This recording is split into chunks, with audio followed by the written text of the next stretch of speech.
tidak diperlukan kontrol, langsung aja semua treatment dianggap sama. Sedangkan di desain eksperimen, maka ada kontrol secara langsung terhadap item yang akan dikenakan treatment. Untuk penjelasannya nanti di sini.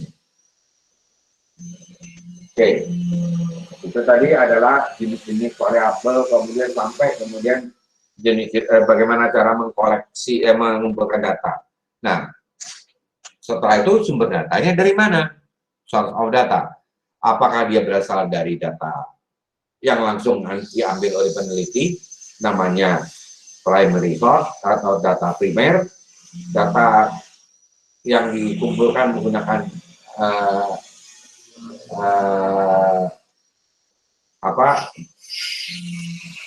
yang langsung dilakukan oleh peneliti, data berasal dari survei politik, data yang dikumpulkan dari suatu eksperimen, data yang diperoleh dari pengamatan, atau menggunakan data sekunder. Jadi data sekunder, secondary source, yaitu orang yang melakukan analisis data dan bukan merupakan data kolektor. Contohnya menganalisis data sensus. Sensusnya yang melakukan BPS, yang menganalisis adalah penelitinya, maka dia adalah menggunakan data sekunder. Kemudian mengamati data dari jurnal-jurnal atau data-data yang dipublish di internet. Itu juga adalah data sekunder. Data loh ya, bukan kata-kata.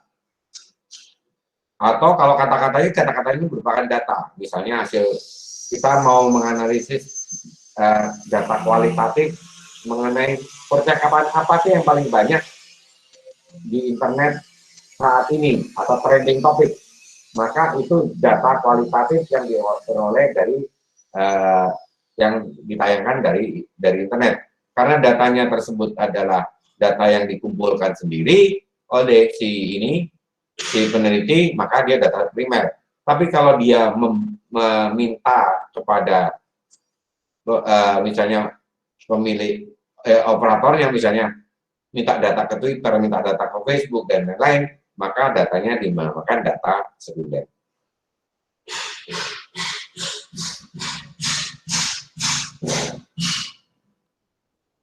Selanjutnya adalah proses sampling. Teknik sampling, proses sampling. Proses sampling adalah proses pengambilan data secara sampel, dimulai dengan kita harus memiliki kerangka samplingnya.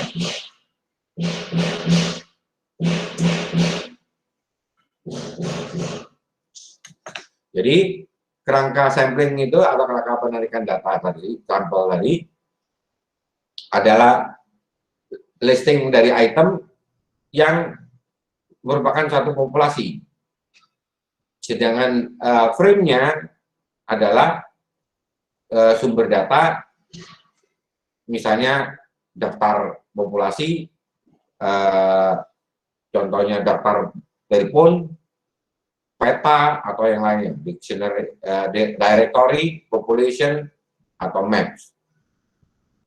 Nah, hasil yang tidak tepat, tidak benar, ataupun bias, biasanya akan terjadi jika frame-nya itu tidak melibatkan sebagian dari populasi.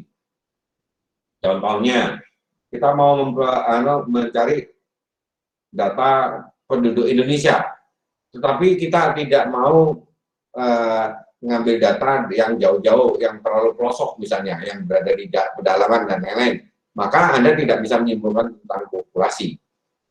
Atau misalnya populasinya tentang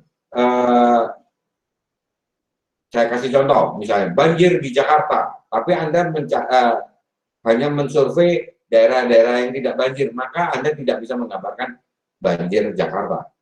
Tapi harus semua tempat yang banjir maupun yang tidak, itu dikumpulkan datanya. Jadi harus melibatkan keseluruhan. Atau menggunakan frame yang berbeda untuk mengenerate data, using itu juga akan menyebabkan kesimpulan yang salah.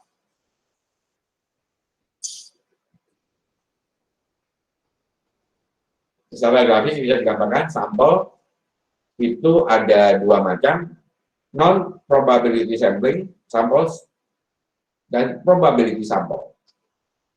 Kalau di dalam non probability sampling ada dua,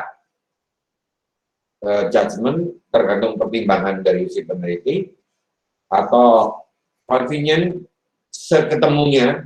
Contohnya Anda mau tanya kepada orang belanja di pasar, tapi Anda nggak mau secara probability. Jadi yang ketemu Anda pertama itu yang Anda tanya, itu convenient sampling.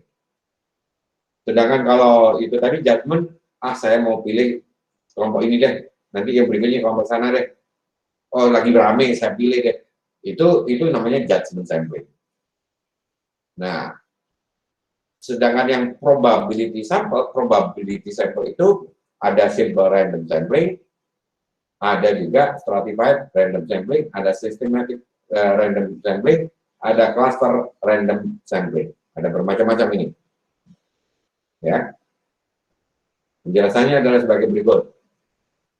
Pertama, non-probability sample. Dalam non-probability sample, maka item yang dilibatkan adalah dipilih tanpa mempertimbangkan peluang kejadiannya. Jadi bisa saja akhirnya kita kepilih yang mau mengetahui apakah Anda menerima produk, kebetulan Kak Anda mensurvei karena judgment, oh saya pilih kelompok ini. Kelompok itu kebetulan suka semua, ya akhirnya jadi bagus, padahal belum tentu seluruh konsumen bagus.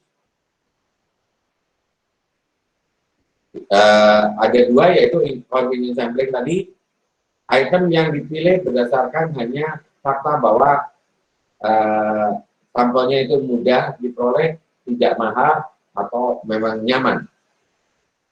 Sedangkan judgment sampling itu maka Anda berpendapat bahwa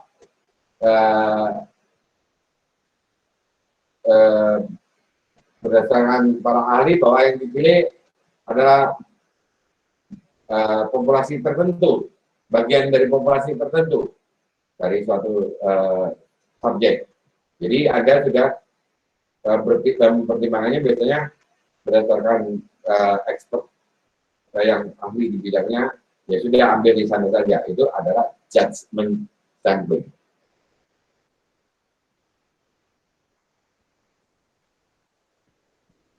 Yang berikutnya adalah sampel probability. Probability adalah itemnya dipilih berdasarkan probabilitasnya. Jadi probabilitas sampelnya berapa, yaitu probabilitas sampel terdiri dari simple random, acak secara sempurna, systematic random, stratified random, dan cluster random. Apa yang dinamakan simple random? Maka kalau Anda simple random, maka seluruh populasinya harus Anda kasih nomor. Dari 1 sampai berapa, terserah. Kalau misalnya 270 juta, ya Anda kasih nomor 1 sampai 270 juta, atau pakai NIK misalnya. Jadi setiap orang punya peluang yang sama untuk diambil.